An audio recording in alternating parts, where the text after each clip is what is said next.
pero bueno, haremos lo que podamos. Me ha tocado el papel de presentar a Miguel y os aseguro que no es fácil. No es fácil por dos motivos. Primero porque, como ya sabéis, él ha sido precisamente nuestro guía, nuestro presentador oficial. Y claro, si él es el que da la conferencia. Y otro porque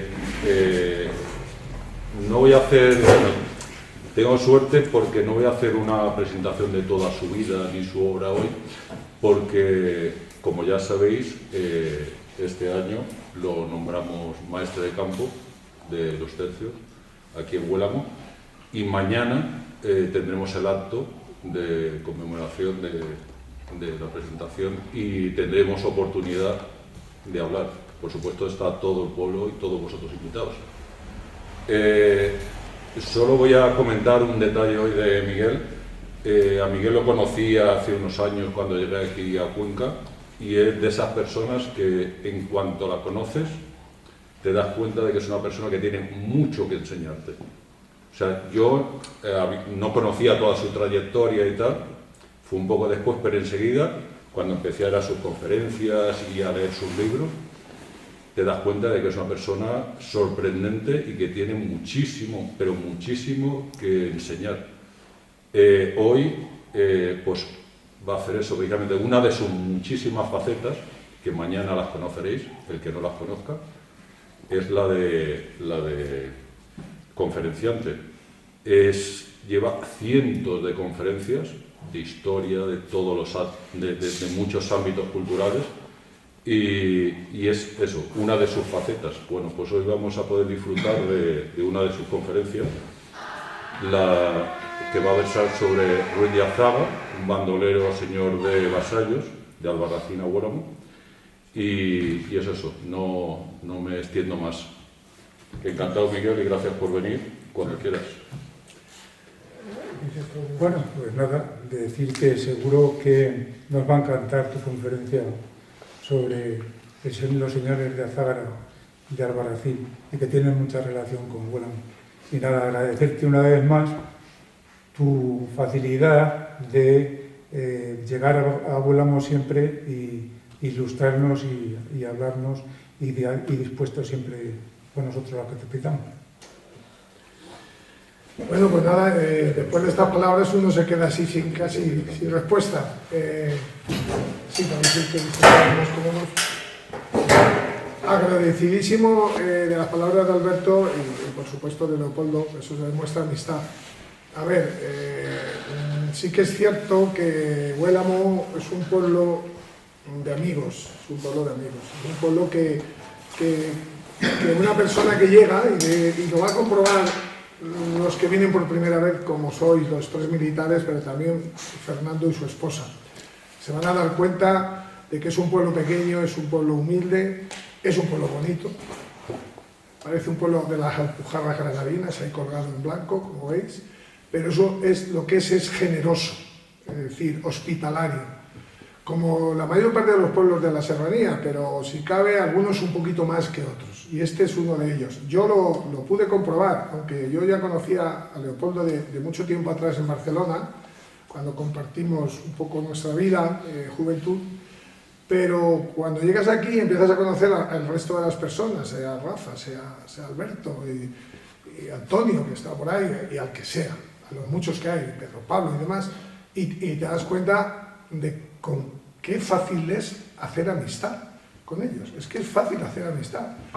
Y no viene aquí uno a imponer ningún criterio, vienes a ayudar, a colaborar, y de esa misma manera te reciben y de esa misma manera te aportan. O sea que muchísimas gracias al pueblo de Huélamo, a los que hoy estáis aquí representando al pueblo y a los que habéis hablado respecto a mí.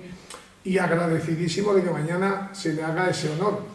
Y más si me un honor después del general César Muro Benayas, teniente general, y después del coronel, alcalde que tenemos aquí, que ha vuelto a estar con nosotros, y ese tercio viejo de Sicilia que recibió los honores de Huélamo. Por lo tanto, para mí, en plan humilde, creo que es un excesivo privilegio que se me conceda este honor para mañana. Así que muchas gracias a los que habéis tenido la culpa. Cuando hablamos de las conferencias, pues yo busco, que me encargo de qué temas se puede tratar las conferencias este año, y buscas gente que sepas que va a quedar bien y que va a aportar bastante. Y las conferencias que se han dado la semana pasada, eran 2 conferencias, como sabéis, son temas muy específicos de la serranía, pero temas muy específicos en los que está involucrado Huélamo, como era pues, el tema de las resineras y el tema del arrastre de la madera o de la madera en sí, ¿no? Son temas muy específicos de esta zona, y hemos traído a 2 expertos. La verdad es que sabemos que con seguridad, yo no he estado presente este año en esas conferencias, pero sabía con seguridad que iban a quedar chapó. Uno es una persona de Guadalajara, que había sido inspector de educación, de que yo lo conociera, y había sacado un libro de las resineras de Cuenca y aportó pues, muchísimo. Y el otro es Emilio Guadalajara, el que tenemos ya un poco familiarizado por los muchos conocimientos que tiene y la habilidad que a su vez transmite con los instrumentos que él mismo artesanalmente prepara, tanto sea de aquella exposición de molinos como después la que nos ha ido ofreciendo en otras ocasiones. Y quedábamos Pedro Pablo y yo. Pedro Pablo es el arqueólogo, es el que más sabe de la historia de este pueblo, y es el que más sabe del tema arqueológico, y es el que está luchando tanto por ese castillo, que como decía Alberto, es el único pueblo que tiene castillo, pero no se ve ese castillo, pero realmente fue un castillo importante.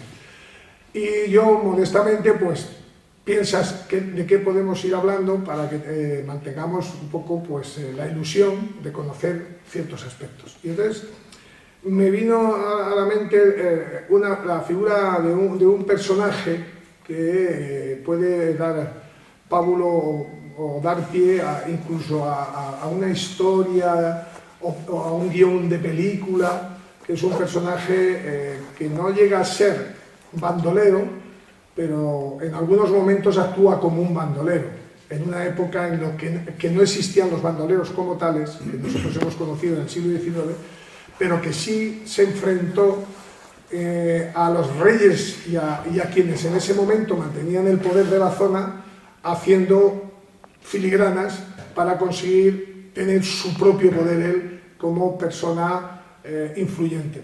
Y este personaje es Pedro Ruiz de Azágara.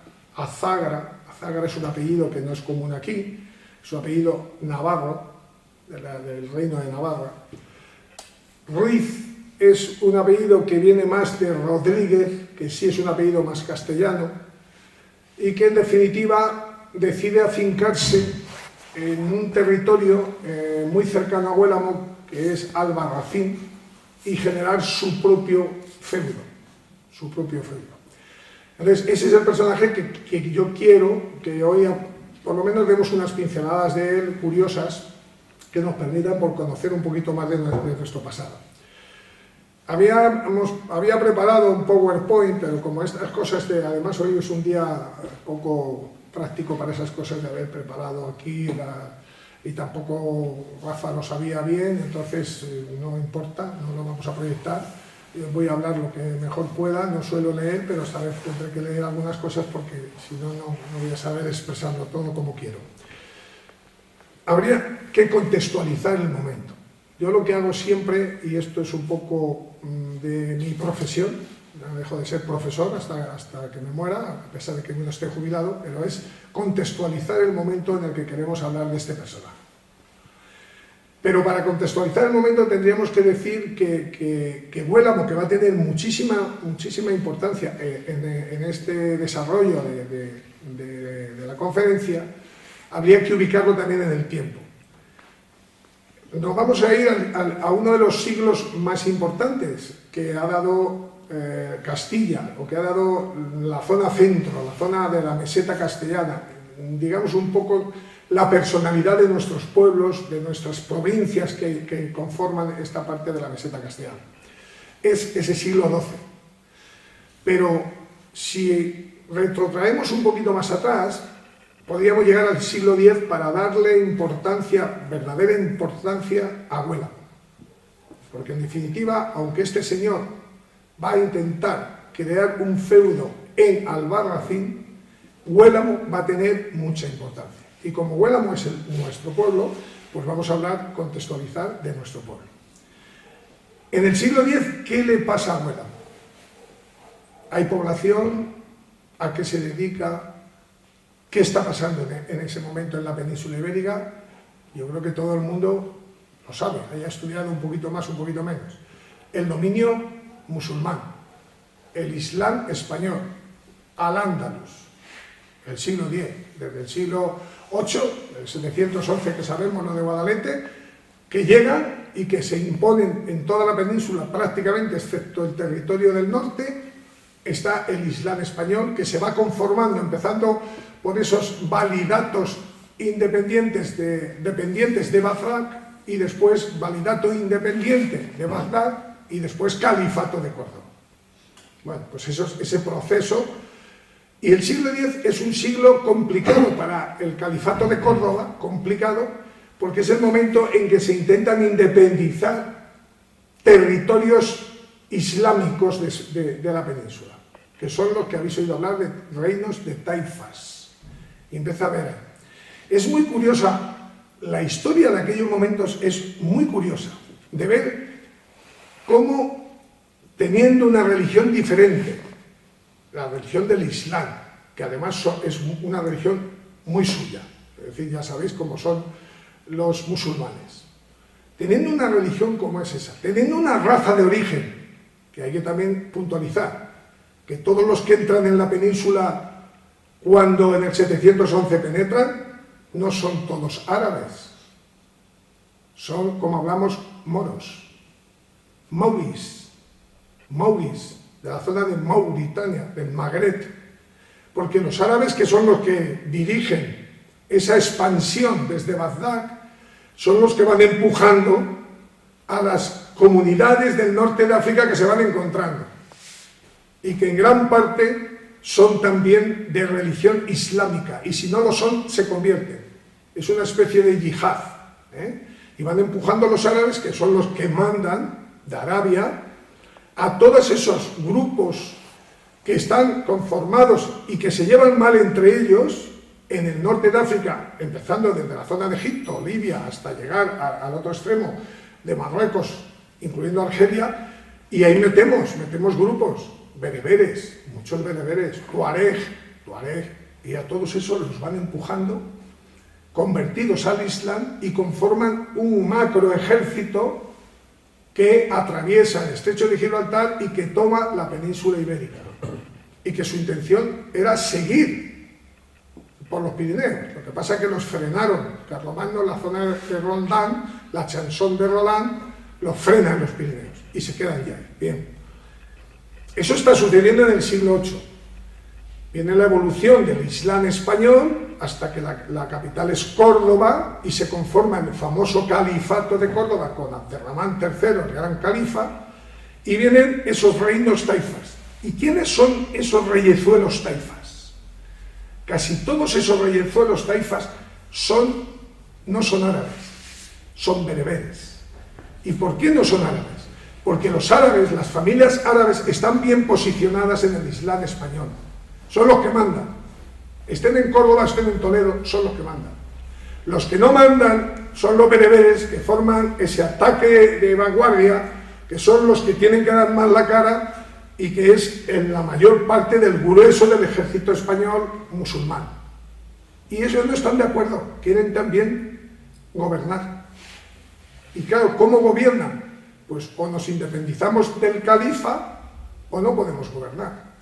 Y es cuando vienen esos reinos independientes que se van conformando, Toledo, Murcia, hasta que aparezca Albarracín. Y es curioso ver cómo el ser humano somos como somos.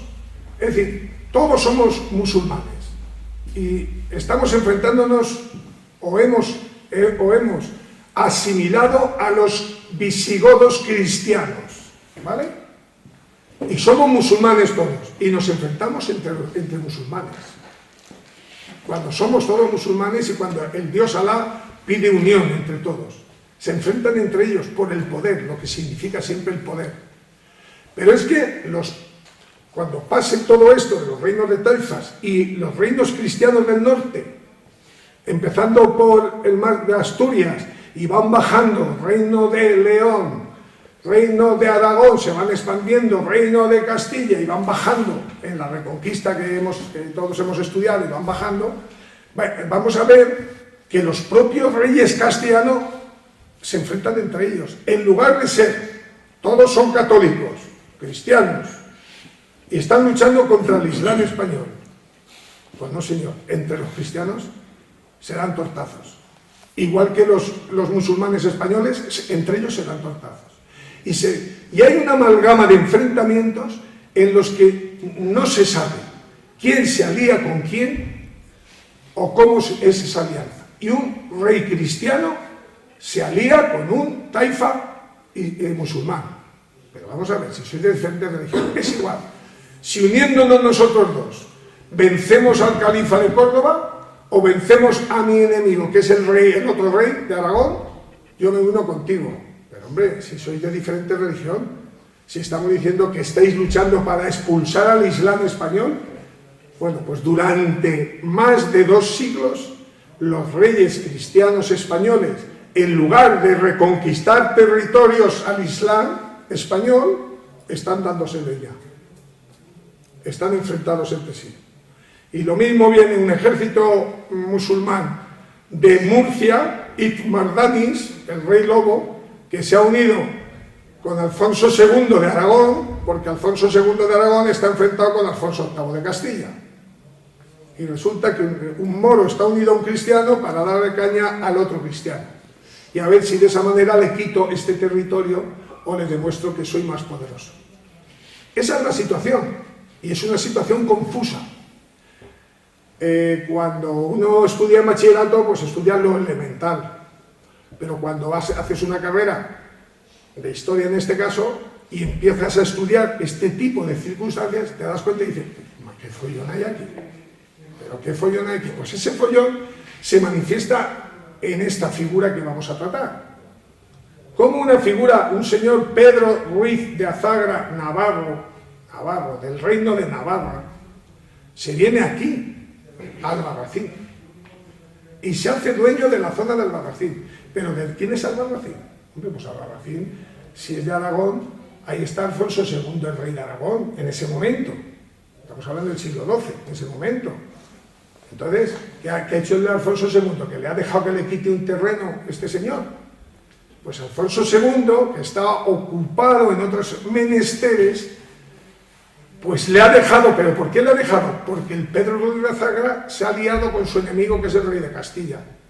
Y entonces el rey de Castilla, Alfonso VIII, le ha dejado, le dice, pues si le quitas a mi enemigo Alfonso II de Aragón, le quitas un territorio, más débil será. pero vamos a ver, si sois reyes cristianos, si lo que tenéis que haceros es uniros para echar al Islam español. Esa situación se alargó mucho tiempo.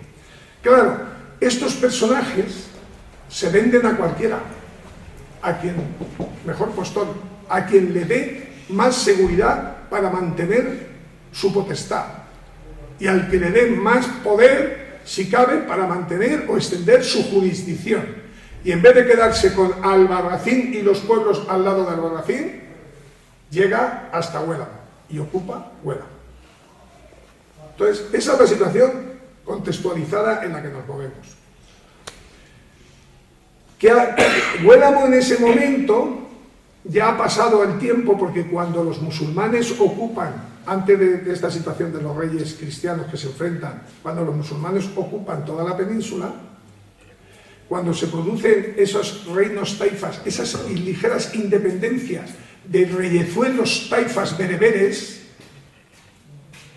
en Huélamo, al lado de Huélamo hay un pueblo que se llama Alcalá de la Vega, en la zona de Cañete, pequeñísimo, como sabéis. En aquel momento era Acacla, y allí una familia bereber, de esos que os he contado, que no quiere seguir el poder del califa de Ramán III, se independiza en Acacla, siglo X, y genera un reino, pequeño reino taifa bereber. Son los Musa, él se llama Musa, Ben Zenún de apellido, los Ben Zenún. Esos que se enemistan contra el califa intentan formar un extenso territorio o lo que más puedan extenderse en ese territorio taifa. Y dominan la zona de Cañete, dominan la zona de Moya, dominan la zona de Huélamo y dominan hasta la zona de Huete. Y ese es su feudo.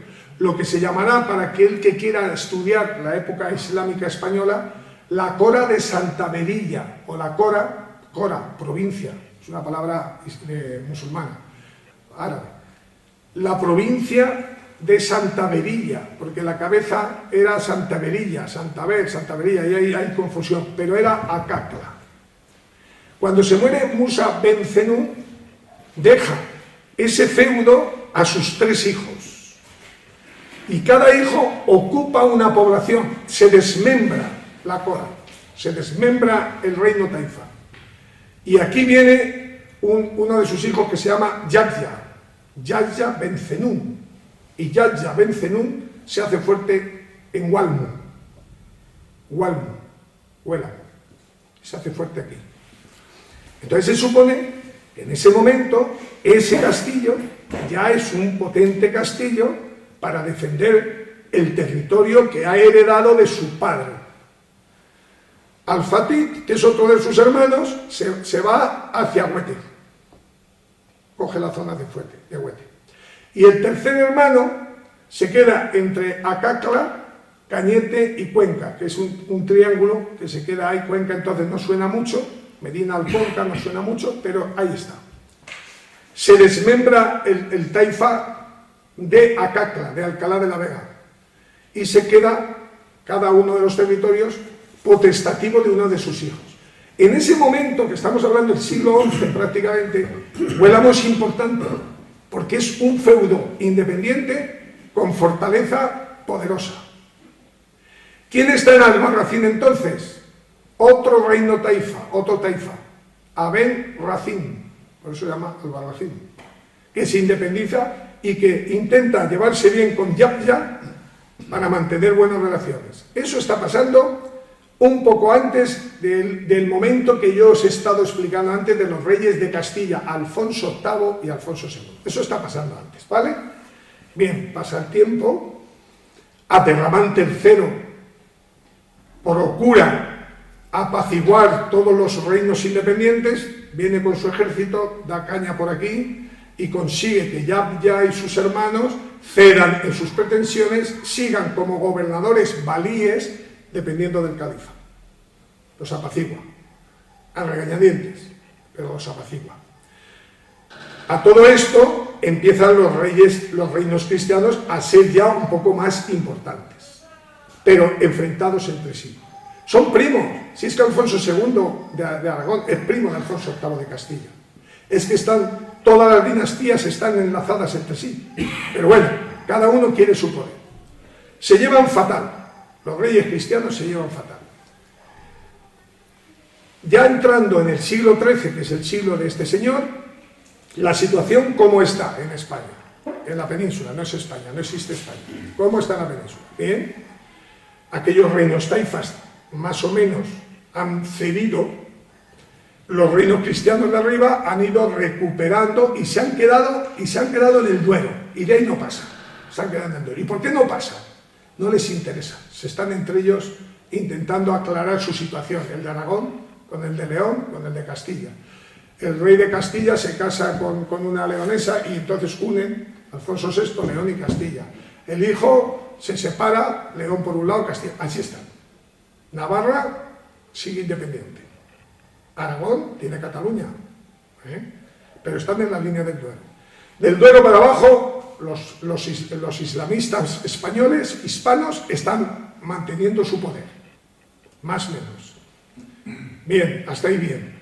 Si estamos hablando de que del Duero para abajo, ¿dónde está Albarracín? Albarracín está ahí en mitad de camino. Está con Albarracín y sus sucesores, un reino taifa que se lleva mal con el reino murciano, que es el rey Lobo, que habréis oído hablar de Mardanis, el rey Lobo, y el rey de Sevilla, Al-Mutamid, que es un señor súper poderoso, Al-Mutamid. Estamos hablando de la época ya del siglo XII, cuando está Alfonso VIII en Castilla, que es un rey que gobierna con 3 años. Su madre muere en el parto y su padre fallece al poco tiempo. Y él se queda con 3 añitos como rey de Castilla. Imaginaros con 3 años. ¿Quién domina Castilla? Los obispos castellanos y 2 familias que son los Castro y los Lara, que habéis oído hablar de ellos, tutores. Y el pobre niño está expuesto a todo lo que le están haciendo ver sus tutores y los obispos. Más preocupados en engrandecer sus obispados, porque eso es dinero, más preocupados de cobrar diezmos que de avanzar en la reconquista. Por eso se está ahí en el Duero durmiendo. ¿Por qué se llama la Extremadura castellana? A lo mejor lo habéis oído, la Extremadura castellana, porque es el extremo, el límite fronterizo. Extremadura como región, Cáceres y Badajoz, ha cogido esa parte, ese nombre, porque es de la parte de la frontera de la Extremadura que está más orientada hacia Portugal. Pero todo esto era la Extremadura castellana. Y durante mucho tiempo era la frontera entre los cristianos y los musulmanes. Claro, Huélamo, Cuenca, estamos en esa frontera. ¿Qué nos pasaba? Pues que nos estaban dando por arriba y por abajo. Las famosas racias. Venían los árabes y para demostrar a los cristianos que eran poderosos, atacaban, quemaban, violaban a todos los pueblos de Moya, Cañete, Huélamo, toda esta zona, hasta el puente, hasta la zona levantina, todo lo del Turia. Venían los cristianos para demostrar a los musulmanes que ellos seguían siendo más poderosos, y los de Aragón, en la zona de Aragón, los de Castilla, y volvían a violar, volvían a quemar. O sea, esta gente estaba pagando siempre el pato. Esa es la situación. Cuando ya hay un rey que decide saltar la línea del Duero, es la llegada de Alfonso VIII, pero ya con 15 años. Han tenido que pasar 12 años en que él se haya ido formando, sufriendo las influencias de estos poderosos, para ya, con 15 años, tener capacidad de decir: señores, vamos a seguir con la reconquista. Vamos a saltar la línea del Duero. Vamos a llegar ¿a dónde? A la línea del Tajo. Y a ocupar ¿el qué? Toledo, la gran capital visigótica, Toledo. Dominar Toledo y todo lo que hay a su lado. ¿Qué hay a su lado? Cuenca, que era musulmana, o la zona de Moya, que era musulmana, la zona de Huélamo, que era musulmana. Y ese es el momento en el que aparece este señor. Y este señor que está viendo que se llevan regular los reyes Aragón y el rey cristiano castellano, y dice, pues ahora me aprovecho yo y vengo con mis huestes. Sabéis que los señores en la época feudal, estamos hablando de la Baja Edad Media, tienen sus huestes, porque tienen dinero y les pagan, tienen sus soldados, se viene con sus huestes y aprovecha el momento para ocupar Albarracín. Y se hace señor de Albarracín, porque Albarracín ya ha perdido como reino taifa. Ya están entre Alfonso II de Aragón y Alfonso VIII de Castilla intentando controlar Albarracín. Y mira por dónde este señor establece un pacto con los moros de Albarracín para hacerse él un medio moro porque le interesa, y hacerse jefe del feudo. Claro, ¿quién le está apoyando? Pues al principio le apoya Alfonso VIII. Entonces me apoya la bandera de Castilla. Vale. Mi enemigo, Alfonso II. Alfonso II y los obispos aragoneses quieren que la iglesia de Albarracín pase, porque entonces eran iglesias, no eran parroquias, no eran ciudades, que la iglesia de Albarracín pase a ser de Aragón, porque es territorio tradicionalmente aragonés. El rey de Castilla está apoyando a este señor, a Pedro Ruiz de Azágara, para que no lo haga. Y le dice, tú mantente ahí duro, yo te apoyo como rey de Castilla. Ese territorio no es de Castilla, pero tú estás ahí, yo te apoyo como rey para debilitar a mi enemigo. Cuando Ibn Mardanis ve que está perdiendo poder, que están atacando, están saltando el Tajo, busca alianzas. Y ese Mardanis, que es un moro, ya ha venido a menos, se une al rey de Alfonso II. Es decir, que no os intento ahora confundir, os intento hacer ver qué fácil era volcarme a uno, volcarme a otro para conseguir poder. Y eso es lo que hace este señor. Ahora me voy con el rey de Castilla porque me mantiene los soldados. Ahora me voy con el rey de Aragón porque me da más. Pedro Sánchez o quien sea, ahora me voy con los separatistas porque así ganó las elecciones, o ahora me voy con... Pues bueno, una cosa en otro tiempo que a lo mejor puede ser así un poco simbólico para notar cómo se vuelcan las alianzas a nivel histórico, a nivel político o a nivel monárquico. Pues esto le sucede a este señor. Entonces, claro, él, al ser el dueño del territorio y saber que tiene detrás un rey, sea el de Aragón o sea el de Castilla, hace lo que le da la gana. ¿Y qué es lo que le da la gana? Avasallar. ¿Qué significa avasallar? Dominar a los vasallos. Eso es avasallar. ¿Cuáles son sus vasallos? Aquí tenemos vasallos. En Huélamo. Se hace dueño de Huélamo. Llega hasta Huélamo, sí, y ocupa Huélamo. Y coloca soldados aquí en el castillo. Y esos soldados dependen del señor Pedro Ruiz de Azágara, el cual se casa con una señora, una tal Toda, que también es poderosa, luego no tiene hijos, y al no tener hijos varones no pueden heredar, y él está ahí bailando. Y entonces viene y se aprovecha de las tierras de Huélamo, como se aprovecha de las tierras de Moya, como se aprovecha de las tierras de Albarracín. ¿Y cómo se aprovecha? Cobrando, igual que los diezmos. Y la iglesia, que es la que genera el obispado que él quiere crear, dice obispado independiente de Albarracín. No, los obispados dependen del reino de Aragón. No, obispado independiente de Albarracín. Y las iglesias de Huélamo y la iglesia de Cañete y la iglesia de Moya, hay documentos en el ACA de Aragón, en el ACA, que es un archivo poderosísimo, importante, donde textualmente, y tengo yo ese documento, dice cómo la iglesia de Huélamo al final pertenece a Albarracín y se independiza después como iglesia del obispado de Castilla, del obispado que le marca Alfonso VIII. Pero al principio es del obispado de Albarracín y por tanto dependiente del de Aragón. Y eso viene marcado en documentos. Entonces, la importancia de Huélamo en ese tiempo, hemos hablado del tiempo del siglo X, estamos hablando del siglo XII, de esa independencia, la va a marcar este señor, este elemento. Durante bastantes años, este elemento y sus hermanos van a hacer lo que quieran de este territorio. y Huélamo no va a pertenecer ni a un reino ni a otro, sino va saltando de uno a otro, como le va a pasar después en la Guerra de los Pedros. Bueno, pues esta situación es la que yo quería, no lo voy a leer porque no vamos a extender demasiado, pero fíjate, por ejemplo, dice, las fronteras en 1233 determinan que los castillos conquistados como Begis, Vallanca, Santa Cruz de Moya, Ademuz, Castilfabid y El Cuervo formen una zona de frontera entre Alpuente, Arcilla y Huélamo.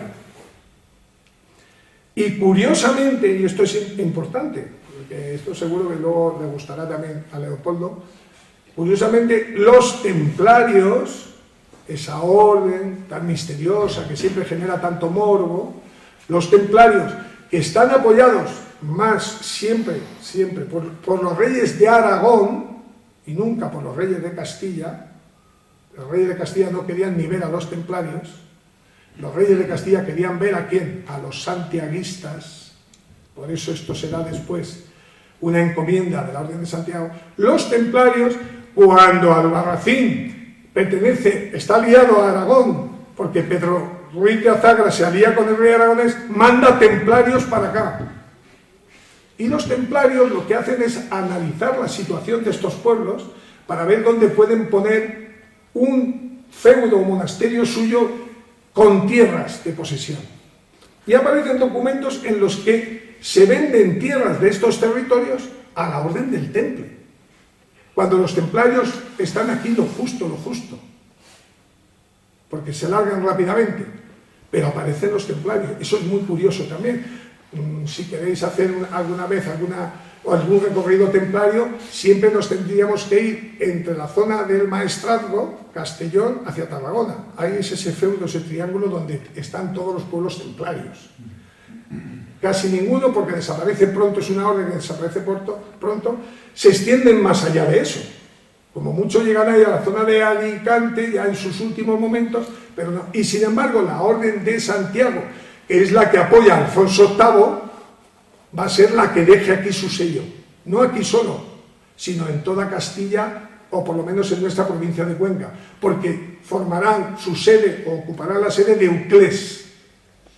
Y al ocupar la sede de Euclés, todo aquel territorio que bordea Castilla será de influencia santiaguista. ¿Y por qué razón vienen los santiaguistas a Huélamo, desde Euclés? Cuando los santiaguistas no estuvieron en Cañete posesiones, cuando los santiaguistas no tuvieron en Moya posesiones. Hubo un hospital de Santiago, pero posesiones como las torres que duraron un tiempo. ¿Por qué vienen aquí la Orden de Santiago? Perdón, la Orden sí, lo he dicho bien, la Orden de Santiago. Porque era un territorio vinculado a Aragón y los santiaguistas lo que querían era consolidar sus posesiones. Y pensaron, es el territorio más al norte que tiene Alfonso VIII. Vamos a colocar una encomienda para que eso mantenga, digamos, de alguna forma, nuestro poder como orden frente a Aragón y frente a los otros enemigos que eran los templarios defendidos siempre por los reyes aragoneses. Bueno, pues la extensión de los templarios que están en Castilfabid, El Cuervo, El Tormón, Ademuz, se van ahí hacia Valencia, se van volcando hacia Valencia, está permitiendo que la Orden de Santiago ocupe esta otra zona hasta Mira, con lo que sería también en la parte de Vallanca, ese territorio que lo va a recuperar un arzobispo toledano, que es el arzobispo Rodríguez de Rada, don Rodrigo de Rada, que es un arzobispo caballero, es un arzobispo militar, que va a conseguir controlar esos territorios para después darle a la influencia de la propia Orden de Santiago frente a los templarios. En definitiva, porque no quiero tampoco alargaros mucho, es muy curioso todo lo que sucede en Huélamo, porque hemos hablado de la época musulmana o islamista española, hemos hablado del siglo XIII con Alfonso VIII y Alfonso II, y ahora hablaríamos de la Orden de Santiago y la encomienda de la Orden de Santiago. ¿Qué nos quedaría poder hablar de Huélamo? El siglo XV y XVI. ¿Qué pasa en Huélamo el siglo XV y XVI para acabar un poco este recorrido? Bueno, pues el siglo XV y XVI, Huélamo está bailando un poco entre apoyar en la guerra castellana, entre apoyar a Isabel o a Juana la Beltraneja. Y diremos, pero bueno, si estamos tocando Aragón, sí, pero es de Castilla. Y entonces esa situación hace que quienes apoyaron a la reina Isabel, a la que va a ser reina Isabel la Católica, va a obtener beneficios, y quien apoye a Juana la Beltraneja y al marqués de Villena va a obtener perjuicios, van a desmochar sus castillos. Bueno, ¿qué hizo en ese momento Huélamo? Se va a mantener afortunadamente neutral. ¿Por qué? Por la distancia, es decir, hasta aquí no llega la influencia del marqués de Villena, que es el principal enemigo de Isabel la Católica, de Isabel antes de ser reina. El marqués de Villena, don Juan Pacheco. Entonces, la influencia de don Juan Pacheco se va a quedar, afortunadamente, se va a quedar en los pueblos hasta la Almarcha, los que sois de Cuenca, Castillo de García Muñoz, esa zona de la Almarcha, que se vuelcan con el marqués de Villena, mientras que el resto de los pueblos hacia Cuenca, de la zona baja, apoyan a Isabel. Cuando Isabel gana, ¿qué hace? Desmochar todos los castillos que han apoyado a su enemiga, y desmocha los castillos de El Cañabate, desmocha el castillo de la Almarcha, desmocha el castillo de García Muñoz. Desmocharlos es quitarle la parte alta, es decir, para que no tengan capacidad de defensa. Y Huélamo en ese momento se ha mantenido neutral, no ha tenido necesidad de unir sus vínculos a ninguna de las dos, porque la guerra castellana, la guerra civil, va a ser mucho más abajo que en la zona de Huélamo. Pero ahí está, y entonces su castillo, que es un castillo en ese momento de defensa de lo que económicamente es más importante para Castilla, que es la lana, es un castillo de trashumancia, de defensa de los ganados. Entonces es un castillo que necesita estar funcionando para defender el cruce y el paso de ganados, especialmente, y no es un castillo de lucha como sí lo fue en el siglo X y como sí lo fue en el siglo XII. En definitiva, este señor es un villano, un señor, no llega a ser un bandolero, que se aprovecha de Huélamo como se aprovecha de toda la comarca, en un momento en que los reinos de Aragón y Castilla son poderosos. Crea su propio feudo. Igual que le va a pasar a otro bandolero, que es un señor de apellido Alarcón, que se va a defender en plan también feudal y de cierto bandolerismo en Torrefuerte. Los que conozcáis Salvacañete, Torrefuerte, que actualmente es un castillo que se ha restaurado como coto de caza, donde viene del primo del rey, un Borbón, y el rey ha estado varias veces. Pues en ese castillo también, castillo que no es un castillo de defensa, sino que es un castillo agrícola, se coloca otro de estos, loco, intenta aprovechar el momento en que los reyes están enfrentados entre sí para decir, ahora yo me aposento y me hago dueño de esto, me enriquezco lo que pueda y presiono a los vasallos que me rodean. Es decir, son ese tipo de gente que se vienen de su territorio aprovechando las discrepancias entre reyes para crear su propio poder, pero que en definitiva al final, ¿qué les pasa? Pues que no pueden en un sistema en el que los reinos al final van a conseguir apoderarse del territorio y confluir en una España de los reyes católicos, van a vivir un tiempo, pero ni sus herederos van a ser capaces de reivindicar. Jamás ha reivindicado ninguna zagra los territorios de Huélamo, porque sus abuelos o sus antepasados lo tuvieron, no han podido, porque son territorios de los reinos. Lo que pasa es que durante un tiempo se independizan y hacen que sufra la gente que allí vive por culpa de sus manías de poder y de independencia. Y eso le tocó a Huélamo y no le tocó, por ejemplo, a Cañete, o no le tocó, por ejemplo, a Moya, sino que fueron territorios que tuvieron la influencia de un reino hacia un reino o hacia otro, pero no de un señor, de un vasallaje, como sucedió a Huélamo. Es una cosa singular y que es una cosa curiosa, que yo creo que tiene sentido, por lo menos que lo conozcamos, y que da pie, como digo, porque fueron varios años, pues fueron lo menos 20 y tantos años. Son muchos años, que es lo que pasa en Huélamo y esta comarca durante 20 y tantos años con la cabeza de un rey de Azagra que está ahí en Albarracín, que se une a uno, que ahora viene, que ahora no viene, que pisa el territorio, que tiene ganado, que el ganado lo controla él, que los montes lo controla él. Pues eso es muy curioso de saber. Lo que pasa es que la documentación no es fácil encontrarla. Sí que en el archivo de la Corona de Aragón hay documentos que hablan de estos periodos del siglo XII, del 1100 y pico, en algún caso del 1200, porque, por ejemplo, ¿cuándo consigue ser cristiano esta zona? Pues 1177 Cuenca, que es Alfonso VIII, Cuenca. 1210 Moya.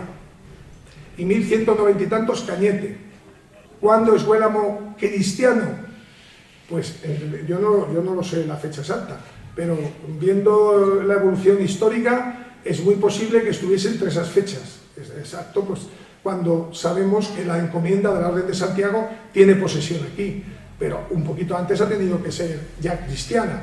Pero ¿cuándo enarbola la bandera cristiana? Pues yo no lo sé, no sé si alguna vez Pedro Pablo lo conseguirá descubrir, porque no hay documentos que te digan Huélamo, te hablan 1190 y algo, 1196, pero entonces son momentos claves para, digamos, la conformación de los espacios urbanos.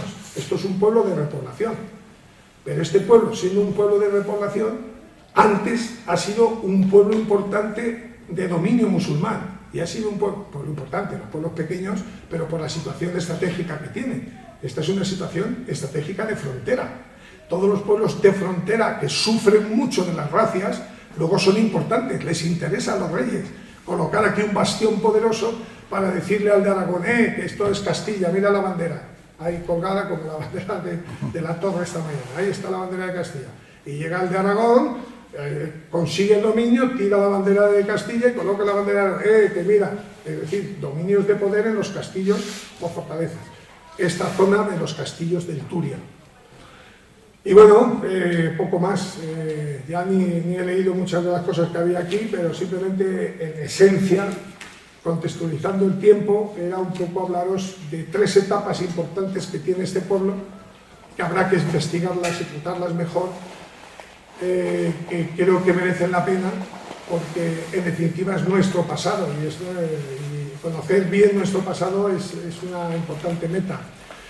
Este pueblo, siendo cristiano, apenas tiene procesos inquisitoriales, por ejemplo, cosa que te demuestra pues, que es un pueblo religioso, pero que es un pueblo que ha sufrido durante mucho tiempo y no tiene ganas de enfrentarse, en este caso, a la Inquisición o a la religión. Entonces, que la gente ha sido durante mucho tiempo valiente porque ha tenido que sufrir, pero que luego a la hora de... es gente noble, gente que se dedica al trabajo y que apenas va a tener problemas para que la Inquisición intervenga. Y hay 2 o 3 procesos que son simplemente por bígamo uno o por palabras malsonantes, cosas de poco montante inquisitorial. Es un pueblo dedicado muy de lleno a sus labores que le da la naturaleza, como es la madera, como es el monte, como es el ganado, y durante ese tiempo es boyante, tiene economía flotante, pero importante. Luego pues viene la decadencia, como le pasa cuando la ganadería se pierde o cuando la madera de los montes ya no se paga como se pagaba. Pero en definitiva eso ha sido siempre lo que le ha... Y nada más, simplemente espero que no os haya defraudado, y si tenéis alguna pregunta o algo, a gustoso, si la sé, la contesto.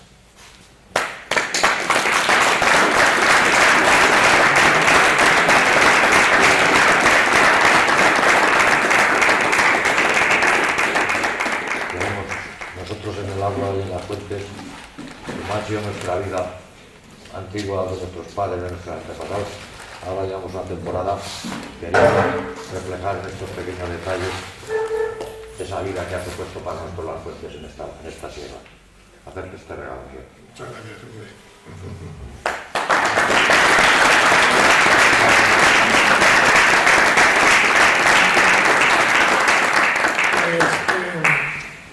El conde Antonio Almanzán es un alfarero de Cuenca, y al hilo dice: mira que me encargan cosas de diferentes pueblos, que tenga que hacer algo específico, tal. Dice, pero en ningún sitio me habían encargado que hiciera fuentes, nada más que en Huélamo. Y le dije yo no soy de Huélamo, pero es que el agua en Huélamo es en todos los sitios, es la alma de la vida, pero en Huélamo es súper importante porque tiene muchas fuentes, tiene muchos manantiales y ha sido vida y seguirá siendo. Entonces, qué mejor que un símbolo en fuente. Y cada año se hace uno de la fuente. Esta es la fuente de Collao, con el escudo de Huélamo y con la inscripción de la jornada de los Tercios. Muchísimas gracias.